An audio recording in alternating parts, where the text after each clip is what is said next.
एक बार की बात है, एक राजा हुआ करते थे ब्रह्मदत्त, जो कि बहुत विवेकशील राजा थे।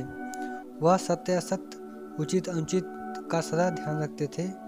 वह ऐसे व्यक्ति को ढूंढता था जो उसके दोषों को बता सके। प्रशंसा करने वाले तो सभी थे, दोष बताने वाला कोई नहीं मिलता था।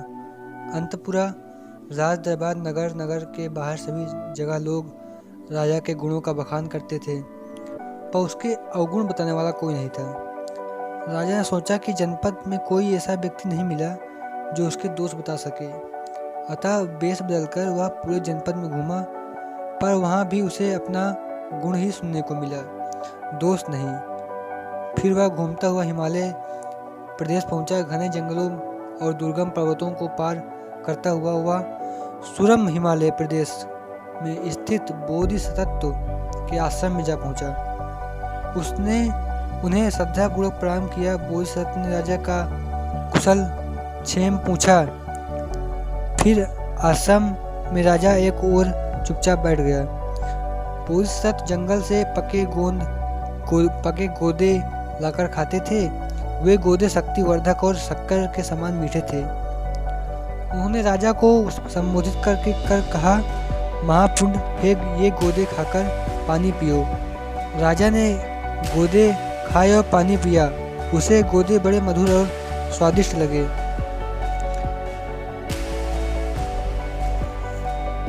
उसने बोधिसत्व से पूछा, भंते, क्या बात है, ये गोदे बड़े मीठे और स्वादिष्ट हैं?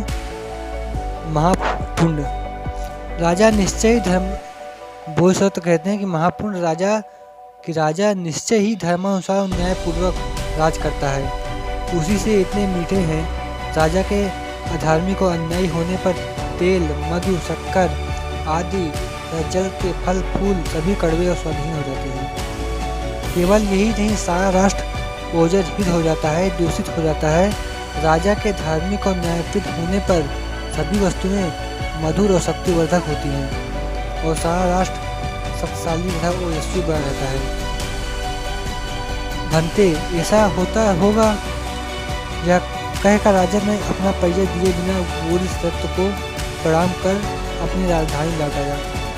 उसने सोचा कि तपस्वी बोधिसत्व के कथन को परीक्षा करूंगा, अधर्म और अन्याय से राज करूंगा, देखूंगा कि बोधिसत्व की बात में कितनी सच्चाई है। राजा ने ऐसा ही किया। कुछ समय बीत जाने पर वह फिर से बोधिसत्व के आश्रम में पहुंचा और उन्हें प्रणाम कर एक और बैठ गया। बोधिसत्व ने फिर पके गोदे दिए। राजा वे गोदे बड़े कड़वे लगे। राजा ने गोदे थूक दिए और कहा, भंते, ये बड़े कड़वे हैं। बोधिसत्व बोलते हैं, महापुण्य, राजा अवश्य ही अधार्मिक और अन्यायी होगा। राजा के अधार्मिक और अन्यायी होने पर जंगल के फल फूल तथा सभी वस्तुएं नीरस और कड़वी हो जाती हैं, स्वाद रहित हो जाती हैं। यही नहीं, सारा राष्ट्र ओजर रहित हो जाता है। राजा के और जिज्ञासा करने पर बोधिसत्व ने कहा, गायों के नदी तैरते समय बैल, जो कि नेता होता है, यदि टेढ़ा जाता है तो नेता के टेढ़े जाने के कारण सभी गायें टेढ़ी हो जाती हैं और मार्ग से भटक जाती हैं। इसी प्रकार मनुष्यों में भी जो श्रेष्ठ होता है वह नेता माना जाता है। यदि वह टेढ़े मार्ग से जाता है, अधर्म करता है, तो सारी प्रजा कुमार्ग पर चलती है और अधर्म करने लगती है। राजा ही नेता होता है। राजा के धर्म विमुख होने पर सारा राज्य दुख को प्राप्त होता है। गायों की नदी पार करते समय यदि बैल सीधा जाता है तो नेता के सीधा जाने के कारण सभी गायें सीधी हो जाती हैं और नदी पार कर जाती हैं। इसी प्रकार मनुष्यों में जो श्रेष्ठ माना जाता है वही नेता माना जाता है। यदि धर्म का अनुसरण करता है तो शेष प्रजा भी धर्म का मार्ग अपनाती है। राजा के धार्मिक होने पर सारा राष्ट्र सुख प्राप्त होता है। कहानी का शीर्षक यही है, सारांश यही है कि जैसी राजा वैसी प्रजा, यानी जैसा राजा होगा वैसी उसकी प्रजा।